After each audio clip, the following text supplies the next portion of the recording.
Assalamualaikum warahmatullahi wabarakatuh. Dosanak-dosanak seluruhnya yang menyaksikan video ko dimanapun berada.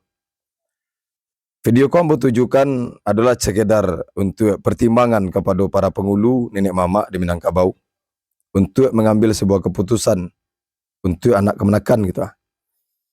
Apa dasar ambo menceritakan iko? Sebentar ko ambo mendapat telefon dari seorang kemenakan atau seorang padusi yang telah menjalin hubungan selama 2 tahun dengan seorang laki-laki. Nyo ingin menikah, saling mencintai. Dan nyo berharap laki-laki itu menjadi imamnya. Dan itu dorongan tentulah pasti rasa sayang dan rasa cinta itu dari Allah Subhanahu wa taala. Yang padusiku adalah orang suku Caniago di daerah A. Yang laki-laki ko suku Caniago daerah B yang sangat jauh dari daerah A. Jadi pernikahan mereka tidak terjadi atau dilarang di orang gaib atau di bapaknya. Apa sebab? Karena bapaknya bertanya kepada mama di daerah A tadi, kadatuk di daerah A tu, orang ko sasuku. Tapi kan sukunya beda. Ana ngecek datuk di sana tak boleh. Karena itu dilarang di dalam adat. Bla bla bla bla bla panjang cerita sampai orang gaib yang padusi ko mengularkan kata-kata walaupun dan mati nang kau nak kena nikah kena kalian sasuku gitu. Di siko ambo ingin ikut serta untuk memberikan pandangan dan sanak kepada para pengulu-pengulu di Minangkabau yang masih berpaham seperti iko. Tolong dikaji balik ketika kita ingin mengambil sebuah keputusan perkara adat. Contohnya nikah sasuku di Minangkabau memang betul tidak dilakukan tapi bukan haram. Karena tidak ada satu pun cerita adatku yang bertentangan dengan cerita syarak atau cerita kitab. Mangko tidak dilakukan nikah sasuku itu adalah ketika seseorang itu saranji, sapayuang, sadatuk, sapandam pekuburan, sesosok sejarami, satunggu penabangan, badun sana, iyo nak boleh doh. Tapi kalau nencik di daerah A, nencik di daerah B, apa hubungannya? Apa landasan awak sebagai pengulu untuk mengatakan itu tidak boleh?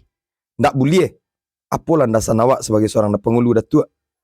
Bukankah apa yang terjadi di dalam adatku seluruhnya adalah atas perintah syarak? Makanya adat bersandi kepada syarak. Bukankah sandaran adat itu adalah syarak? Bukankah sandaran syarak itu adalah kitab? Allah memerintahkan di dalam Al-Quran untuk kawin, untuk melakukan pernikahan. Adat melarang. Dek gara-gara inyo sasuku. Bukankah itu bertentangan? Jual Quran. Bagaimana, apakah lebih kuat hukum adat daripada hukum syarak? Apakah lebih kuat hukumnya adatku daripada hukum Islam? Hukumnya Allah.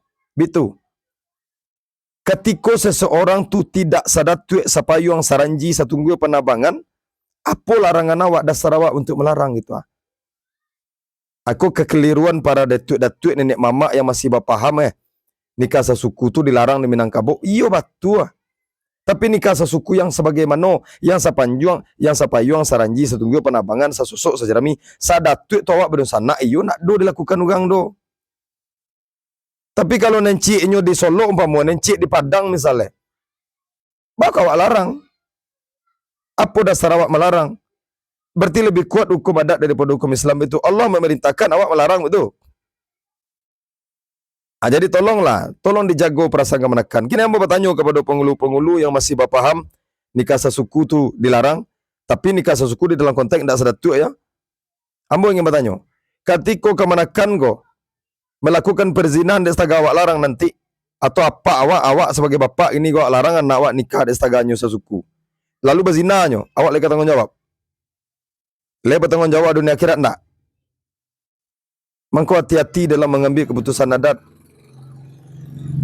Adat ko mengambil keputusan dalam konteks halal haram do sana. Baraja balik. Gali hukum Islam tu. Jangan dipertentangkan antara adat ko dengan agama. Kalau seandainya terjadinya perzinahan di anak kemenakan gua, dek setaga awak larangnya nak bisa kahwin, mal lebih hebat tu. Hebat juga ambil keputusan itu. Apakah itu fungsi adat?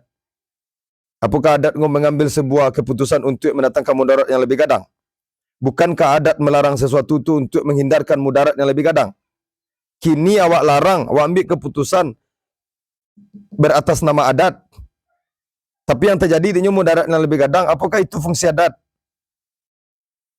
Maka untuk pengulu-pengulu datuk jangan mohon maaf saja Jangan mentang-mentang awak pengulu, jangan mentang-mentang awak datuk, tu awak lah merasa paling hebat saja jangan.